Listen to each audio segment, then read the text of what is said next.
সম্বন্ধ এটা ভালদৰে চলাবলৈ দেখিবলৈ ধুনীয়া নহয়, বৰঞ্চ আপোনাক মনে প্ৰাণে বুজা এজন ভাল সংগীৰ প্ৰয়োজন হয়। নমস্কাৰ বন্ধুসকল, মোৰ ইউটিউব চেনেল আছামিজ মটিভেশ্যন বাই GK লৈ আপোনালোকক পুনৰ এবাৰ স্বাগতম জনাইছোঁ অন্য এটি নতুন ভিডিঅ'লৈ। আহক আজিৰ ভিডিঅ'টিৰ কথাখিনি আৰম্ভ কৰোঁ।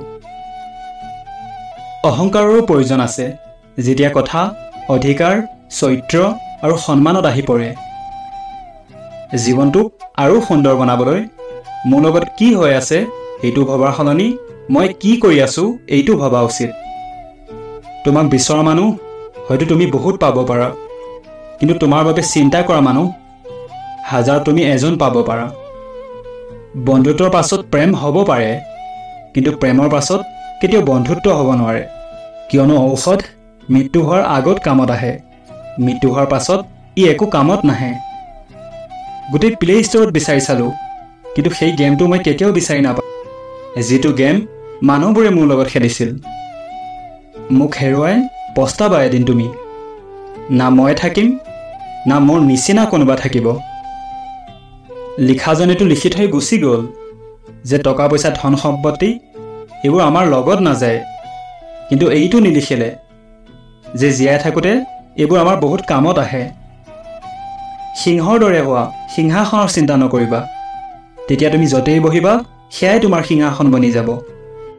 বন্ধুসকল, প্ৰেম সেয়া নহয় য'ত জয় আৰু পৰাজয় থাকে, প্ৰেম সেয়া নহয় য'ত খং আৰু অভিমান থাকে।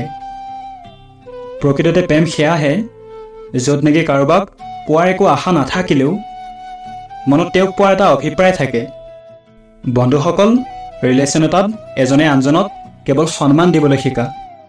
এই চন্দ্ৰ তৰা লৈ আহিম এইবোৰ কথা কেৱল চিনেমা জগতৰ কথাহে, এইবোৰ কেৱল মুখত কোৱা কথাহে। যিজন ব্যক্তিয়ে নিজৰ মনৰ দুখ কষ্ট ভাৱনাবোৰক আনৰ আগত প্ৰকাশ কৰিব নোৱাৰে, লক্ষ্য কৰিব আপোনালোকে সেইবিলাক ব্যক্তি চবতকৈ বেছি খঙাল হয়। যদি কোনোবাই আপোনাক সঁচাকৈ ভাল পায়, তেতিয়া লাগিলে তেওঁ হাজাৰজন মানুহক লগ পাওক, তেওঁ মাথোন কেৱল আপোনাৰেই হৈ থাকিব। সময় আমাক বহুত আঘাত দিয়ে, সেইকাৰণে ঘড়ীত ফুল নাথাকে, কাঁইট থাকে, নহয়নে বাৰু? ধনী যদি মনৰ পৰা হয় তেন্তে মানুহে চাইকেলতো আনন্দ উপভোগ কৰে, নহ'লেতো মই মানুহক দামী দামী গাড়ীবোৰত উঠি কান্দি যোৱা দেখিছোঁ। নিজকে অপমান কৰোৱাৰ দ্বিতীয়টো নাম হৈছে প্ৰেম। মই প্ৰায়ে দেখিছোঁ ভাল মানুহবোৰক মানুহে মূৰ্খ বুলি ভাবে। বন্ধুসকল, আপোনালোকেও সময়ৰ দৰেই বনি যাওক। যিজনে আপোনাক গুৰুত্ব নিদিয়ে তেওঁক পুনৰ কেতিয়াও লগ নিদিব। দিনটোত পাৰিলে এবাৰ নিজৰ হৃদয়খনৰ আদালতত নিশ্চয় যাব। শুনিছোঁ তাত হেনো কেতিয়াও ভুল সিদ্ধান্ত দিয়া নহয়।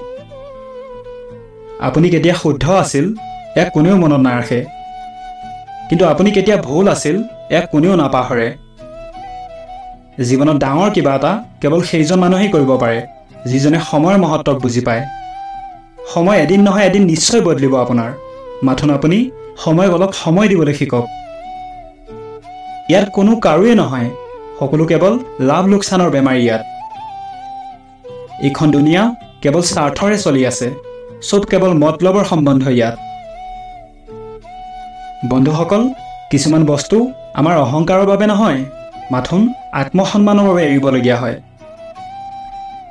আমাৰ জীৱনলৈ অহা বেয়া সময়বোৰতো এটা ভাল কথা লুকাই থাকে, যে যেতিয়াই ই আহে আমাৰ জীৱনৰ পৰা ফাল্টু মানুহবোৰক আঁতৰাই দিয়ে।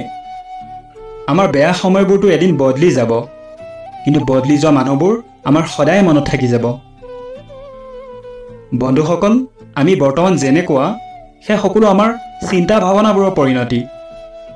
সেইকাৰণে বন্ধুসকল, এইটো কথা আপোনালোকে সদায় ধ্যান ৰাখিব যে দিনটোত আপুনি কেনেকুৱা ধৰণৰ চিন্তাবোৰ কৰি থাকে।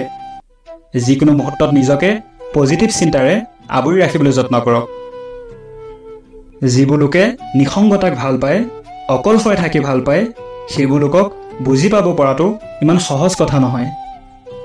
ভাগ্য ভাল যে চৰাই চিৰিকটিবোৰে নাজানে যে সিহঁতৰ ধৰ্মনো কি, হিন্দু, মুছলমান নে শিখ, নহ'লে আকাশৰ পৰাও তেজৰ বৰষুণ হ'বলৈ ধৰিলেহেঁতেন, নহয়নে বাৰু? বহুত বহুত ধন্যবাদ বন্ধুসকল, আজিৰ ভিডিঅ'টিৰ কথাখিনি সম্পূৰ্ণকৈ শুনাৰ বাবে। আৰু ভিডিঅ'টিৰ কথাখিনি শুনি যদি ভাল লাগিল তেন্তে প্লিজ লাইক, শ্বেয়াৰ আৰু কমেণ্ট কৰিবলৈ নাপাহৰিব।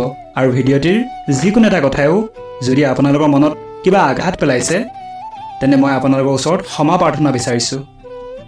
বহুত বহুত ধন্যবাদ বন্ধুসকল, পুনৰ এবাৰ।